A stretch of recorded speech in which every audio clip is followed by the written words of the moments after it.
Now make sure you already have an image on your computer that you really love the look of in terms of the colours. I've actually got an image of a sunset already on my computer. Now if you click on the Create button from the left sidebar here and open up the From an Image page, so you're creating a colour scheme from an image, and then down the bottom of that page you'll see there's an Upload button. So I'm going to click Upload and search on my computer in my Downloads folder for the image of the sunset that I've already found and click Open. So that's going to upload it to Adobe's website, and there we go, it's already sampled 5 different points on the photo to give me a lovely complementary colour scheme here.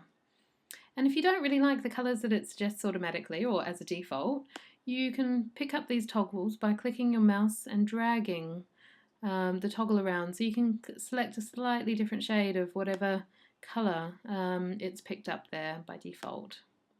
So just keep adjusting until you're very happy with that colour scheme, and once you've got it perfect you can save it to your computer.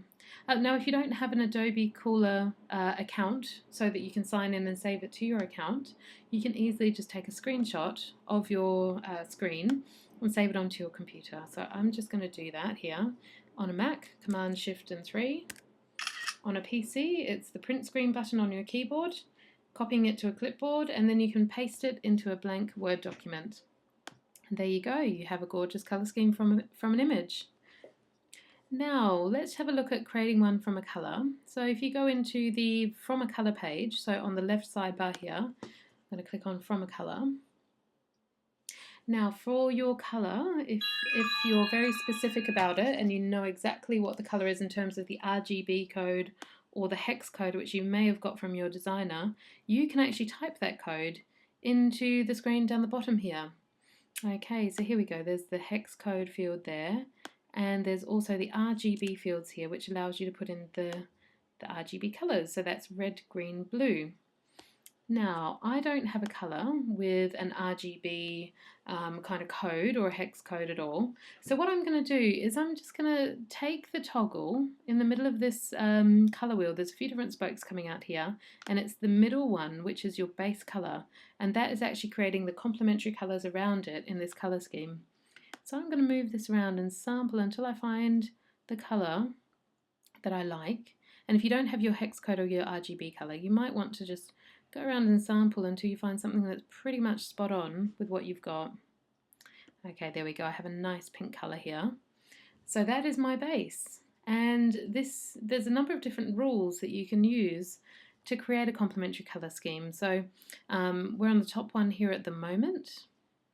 Okay, so that's having a look around basically the same kind of hues, so it's complementary colours all around the same area of the colour wheel if you're using this top rule here, analogus, I think that's how you pronounce it, I don't know. Monochromatic is another rule that you can choose. There we go, and then you've got the triad rule here, so that's sampling 3 colours from about 60 degrees apart on the colour wheel there.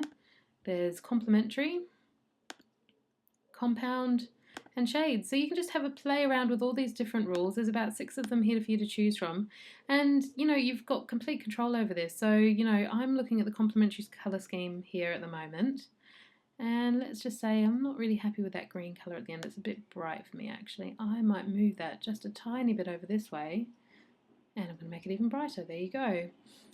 So there it is, creating a colour scheme from one single base colour that you already have. I hope you've enjoyed this tip, and if you would like more tips on creating gorgeous websites, please come over to my blog at kerrywilliams.net. Thank you.